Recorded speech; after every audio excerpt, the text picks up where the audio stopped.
ஆழ்மனதின் அற்புத சக்தி, the power of subconscious mind. இந்த புத்தகத்தை பற்றி தான் இன்னைக்கு நாம் பேச போகிறோம். முடிஞ்ச அளவுக்கு ரொம்பவும் ஷார்ட் அண்ட் ஸ்வீட்டாக, ரொம்பவும் இன்ட்ரெஸ்டிங்காக உங்களுக்கு புரியுற மாதிரி சொல்லித்தர போகிறேன். ஸோ நோட் பண்ணிக்கோங்க. இந்த புத்தகத்தோட பேர் the power of subconscious mind. இந்த புத்தகத்தை எழுதின ஆத்தர் ஜோசப் மர்ஃபி. இந்த ஜோசப் மர்ஃபி சைக்காலஜியில் பிஹெச்டி முடிச்சிருக்கக்கூடிய ஒரு பர்சன். யாரோ ஒருத்தர் ஆள் மனசை பற்றி நம்மக்கிட்ட அந்த சொல்கிறத விட சைக்காலஜியில் எக்ஸ்பீரியன்ஸான ஒரு பர்சன் சொல்லும்போது பெட்டராக இருக்குல்ல. ஸோ அந்த மாதிரி தான் இந்த புக்கை நம்மளோட ஜோசப் மர்ஃபி எழுதுனாலேயே இந்த புக்கு ஆரம்பத்திலேயே நல்லா விற்பனையாச்சு.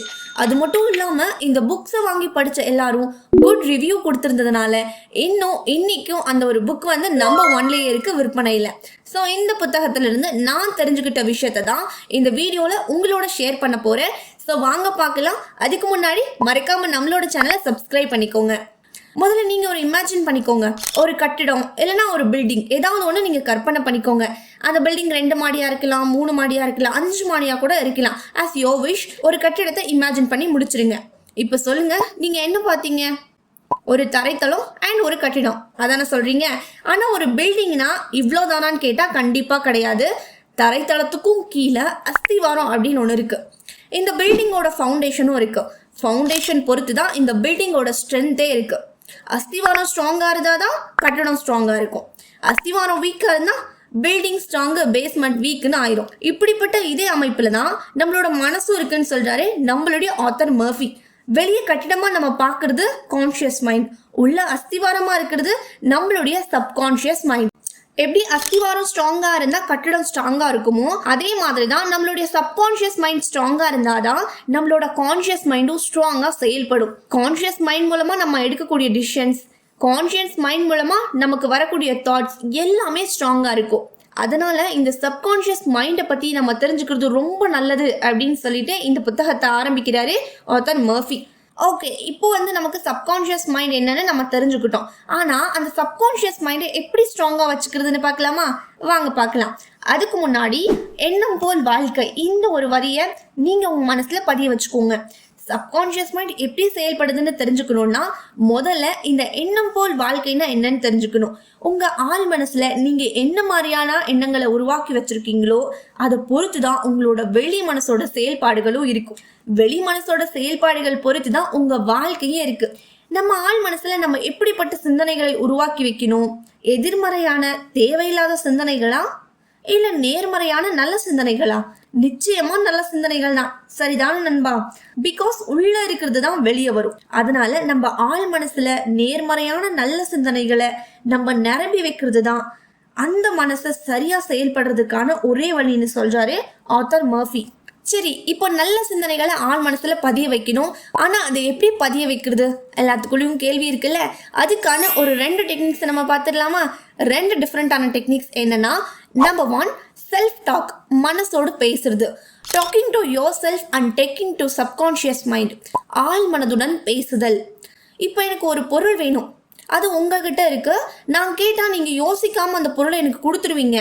ஆனால் நான் உங்கள்கிட்ட கேட்கல, எனக்கு அந்த பொருள் தேவை அப்படின்னு கூட உங்களுக்கு நான் தெரியப்படுத்தலைன்னா நீங்கள் எப்படி அதை எனக்கு கொடுப்பீங்க? தரமாட்டீங்கல்ல.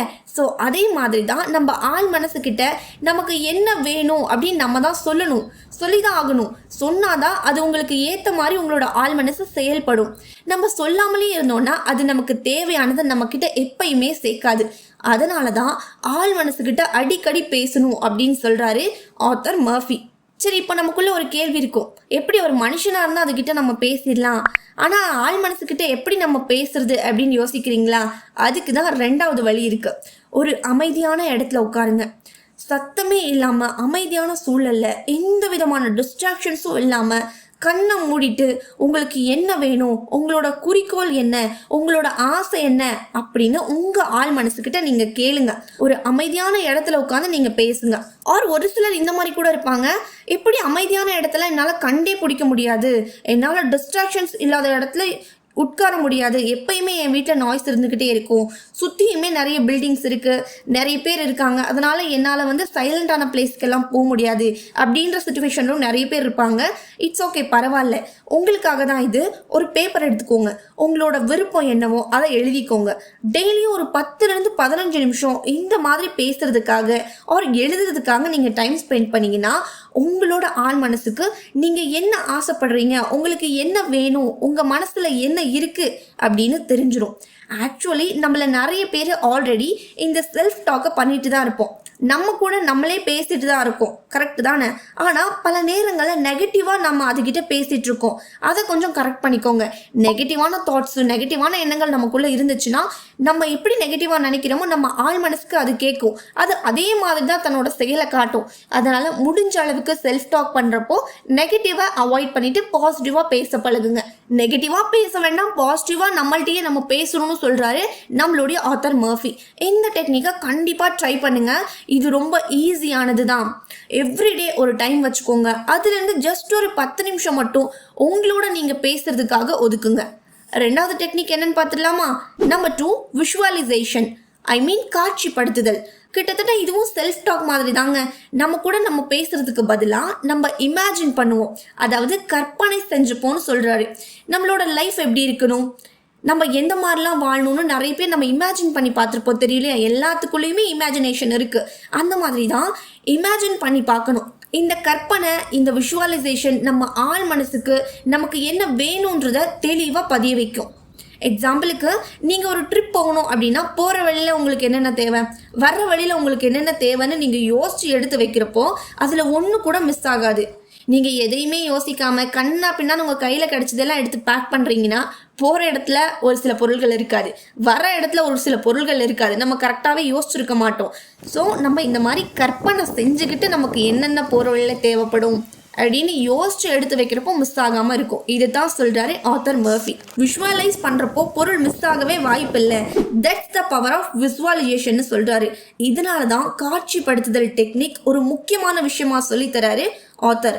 டிப்ஸ் அண்ட் டெக்னிக்ஸ் எல்லாமே ஓகே தாங்க. நம்ம ஆள் மனசை சூப்பராக இன்ட்ராக்ட் பண்ண ஷார்ட்கட் ஏதாச்சும் இருக்கா அப்படின்னு கேட்குறீங்க. இப்போ நீங்கள் இவ்வளோ தூரம் சொன்னதெல்லாம் ஓகே தான், ஆனால் நான் இப்போ என்ன பண்ணணும் அப்படின்னு ஒரு சிலர் கேட்பீங்க. ஷார்ட்டாக சொல்லுங்கன்னு சொல்லுவீங்க. அவங்களுக்காக தான் இது. நம்மளுடைய ஆள் மனசோட செயல்பாடு நம்ம தூங்குறப்ப தான் ரொம்பவும் உச்சத்தில் இருக்கும் அப்படின்னு சொல்கிறார் ஆத்தர் மர்ஃபி. அதனால ஆல்ரெடி பார்த்த செல்ஃப் டாக் அண்ட் விசுவலைசேஷன் ரெண்டையுமே தூங்குற நேரத்துக்கு முன்னாடி நம்ம ட்ரை பண்ணுறதால நம்மளால பெட்டர் பெனிஃபிட்ஸை வந்து அடைய முடியும்னு சொல்கிறாங்க. இந்த ஜென்ரேஷனில் நம்ம தூங்குற நேரத்தில் என்ன பண்ணுறோம்? 99% மெம்பர்ஸ் ஃபோனை நோண்டிட்டு தான் இருக்கோம். யாரையோ சொல்லக்கூடியது, நம்ம கூட அப்படி தான் இருக்கோம். என்ன பார்க்குறோன்னு தெரியாது, ஏது பார்க்குறோன்னு தெரியாது, ஆனால் ஃபோன் பார்த்துக்கிட்டே இருக்கும். பட் இன்சைட் ஆஃப் இட் தூங்குறதுக்கு முன்னாடி ஒரு 30 மினிட்ஸ் உங்களோட ஃபோனை தூக்கி எங்கேயாச்சும் சைடில் வச்சுட்டு ஒரு 10லேருந்து 15 நிமிஷம் நம்மளுடைய குறிக்கோளுக்காக, நம்மளுடைய கனவுக்காக, நம்மளோட ஆசைக்காக நம்ம பேச ஆரம்பித்தோன்னா ஆர் எழுத ஆரம்பித்தோம் அப்படின்னா உங்களோட லைஃப்பில் நிறைய டிஃப்ரென்ஸை உங்களால் பார்க்க முடியும். 24 மணி நேரத்தில் எவ்வளவோ வேலைக்காக நம்ம எவ்வளவோ நேரத்தை ஒதுக்குறோம், எதுக்காகவோ நம்ம செலவு பண்ணிட்டு இருக்கோம் நம்மளோட நேரத்தை. அப்படிங்கிறப்போ நமக்காக, நம்மளுடைய வாழ்க்கைக்காக ஒரு 10லேருந்து 15 நிமிஷம் ஸ்பெண்ட் பண்ணால் என்ன தப்பு? தப்பு இல்லைல்ல? ஸோ இனிமேல் பண்ணிடலாமா? நேரத்துக்கு கரெக்டாக தூங்குங்க, நேரத்துக்கு சரியாக எந்திரிங்க. அண்ட் தூங்க போகிறதுக்கு முன்னாடி ஒரு 10லேருந்து 15 நிமிஷம் உங்களோட லைஃபுக்காக செல்ஃப் டாக் அண்ட் விசுவலைசேஷனை ட்ரை பண்ணி பாருங்கள். இது ஒரு ஹம்பிள் ரெக்வஸ்ட்டாக எடுத்துக்கிட்டால் கூட ஓகே தான். ஸோ ஃபைனலி நான் கற்றுக்கிட்ட விஷயத்த உங்களோட நான் ஷேர் பண்ணிட்டேன்.